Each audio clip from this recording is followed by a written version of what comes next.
Yu-Gi-Oh! Mint.com is now TradingCardMint.com. Please check out their selection of over 20,000 cards with prices cheaper than TCG Player. For those of you that follow this channel, you guys typically know that we like to go through the OCG deck list and do a lot of net decking and testing things for our metagame. So we're going to be testing the first real Arborous Dragon list that we saw come out of BCS, and this deck ended up finishing 4th place out of the Japanese event, and I was like, alright, well, you know, Token Nurse is a very strong deck. Some would say that the deck is almost very linear at times, but Arborous Dragon kind of looks to diversify that a little bit. So, before we get into this though, guys, check out our friends at TradingCardMint.com. Enter MCO40 on checkout, save a little bit of money on your purchase. Same thing with 0 damage playmats. If you enter MCO40 on checkout, of course, you'll save a little bit of money on your purchase there as well. So, what are we doing with this deck? We are still very much Katrina spam and go. But our grade 3 game gets a little bit better, actually because of 10k tokens. These little buggers right here all get boost and intercept, and they're 10k by the way. So you just make 10ks and intercept away with them. So let's kind of talk about what's going on here. So we play 4 copies of the Arborous grade 3. Now, this has the continuous ability. Now remember, when you stride on top of this, that continuous ability will go away, but on your first turn when you go to 3, it will be active. So it's continuous.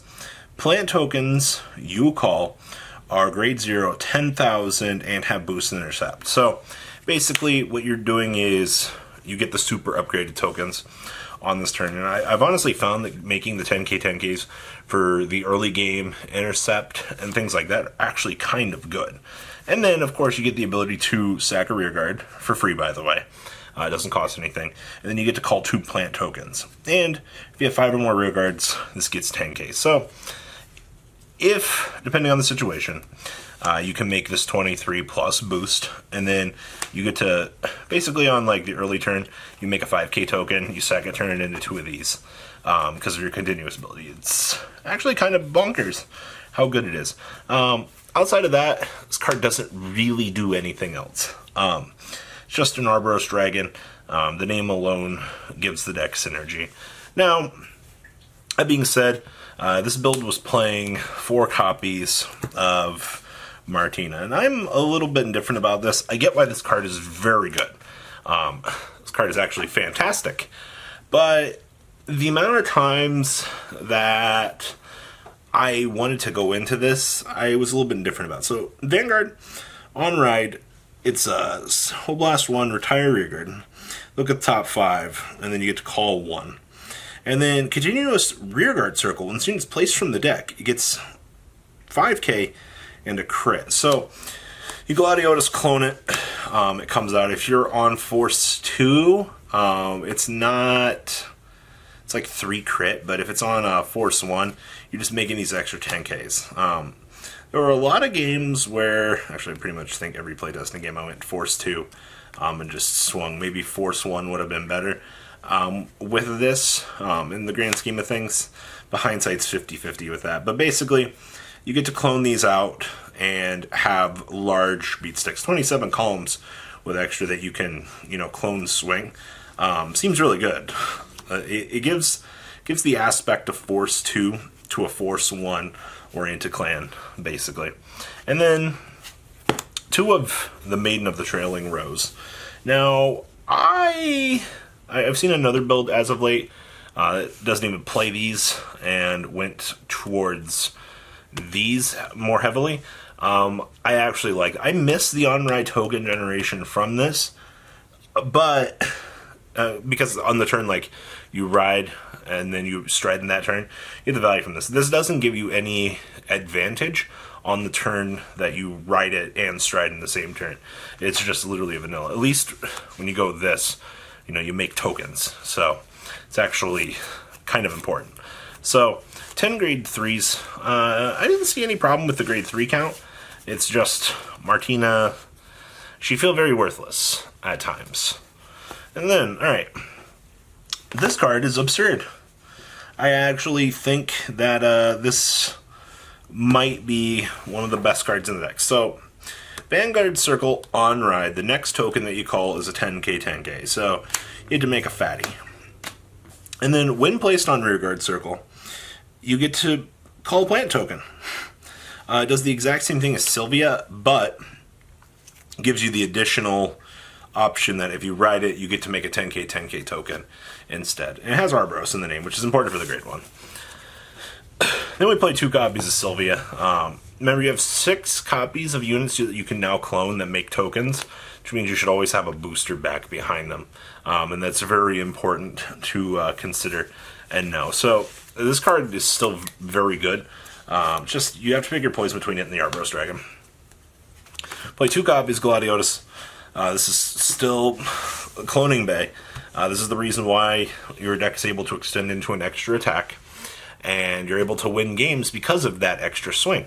I think a lot of people really don't like having to play multiples of this. I wish I could get away with 1, but it's fine. And then we play 3 copies of Sir McFaddington. So basically you just call this out, pump it up, swing in for the extra damage. 25 is a good number. I mean, with booster, things are getting a little bit more ridiculous out there, but this is the other thing that you aim to clone. And then you have to remember, when you're playing the Arborous package, you're fitting in more bad cards, per se. So, in the grand scheme of things, I get why you might not want to play the Arborous Dragon package, because it takes away from just the raw power that you're aiming to do with cloning. But I still think you can fit in the numbers. Alright. Then we play 4 copies of this bonkers card. So, you have 2 on-rides in your deck that you can actually do things with. This is your first one. So, this is Continuous Vanguard Rearguard. When its attack hits that it attacked or it boosted, you check the top 4 of your deck for a card with Arborous Dragon in its card name and add it to your hand. Well, don't mind if I do. So, the thing I've seen to do with this is I like to ride this and then go, okay, cool. So, depending on what we hit, I've actually had a lot of hands where I would open up this and this. I ride this to get the on-pressure swing. And then on the next turn, if I hit the grade 2, I go this, make the 10k token over here. Then we can swing with this, swing with the Vanguard, swing with the token. And then we have a 10k interceptor live. That's what I was finding myself doing quite a lot for the early game. And it seemed like it was pretty alright, but you get a lot of on-hit pressure from this, which is quite nice. And then, of course, we have 4 copies of Soul Blast 1. Make a token. So good. And then we have this little beauty right here. So on your grade 3 turn, you just go into this, explode it, make 2 10k tokens. This card is actually insane. Like, I didn't actually think that just exploding into 2 10k tokens would be that amazing, but it really is. Then we play Arborous Dragon as a starter. It doesn't matter what starter you play. You can get away with any of them. The deck isn't starter locked.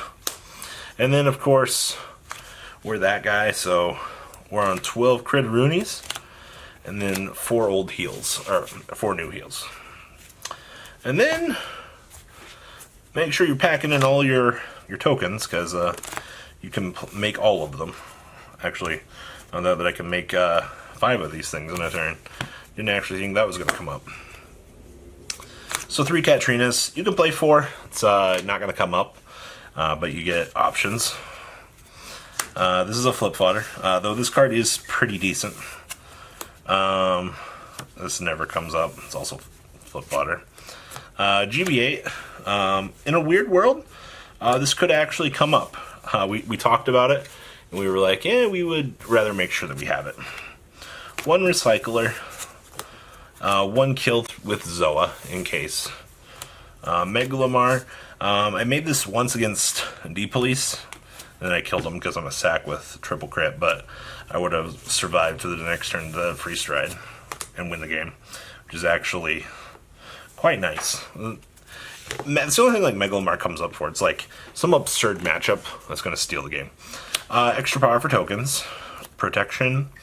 Cycling, discard, super, and then supercharge. Not a lot else to say about these guys. A lot of G Guardians, but I mean, you have room for them.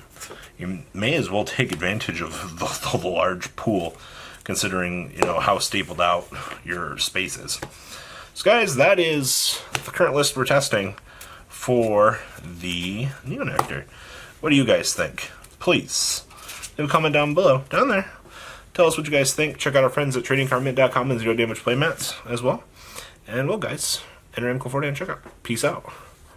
That's not all, card fighters. Please subscribe for more Cardfight Vanguard content. Please remember to check out MCO40 for Yu-Gi-Oh videos, and please check out MCOgames.com, my store, along with No Limit Gaming and LGTCG.com for all of your guys' trading card game needs as well. Until next time, guys, remember to hit that subscribe button. Later.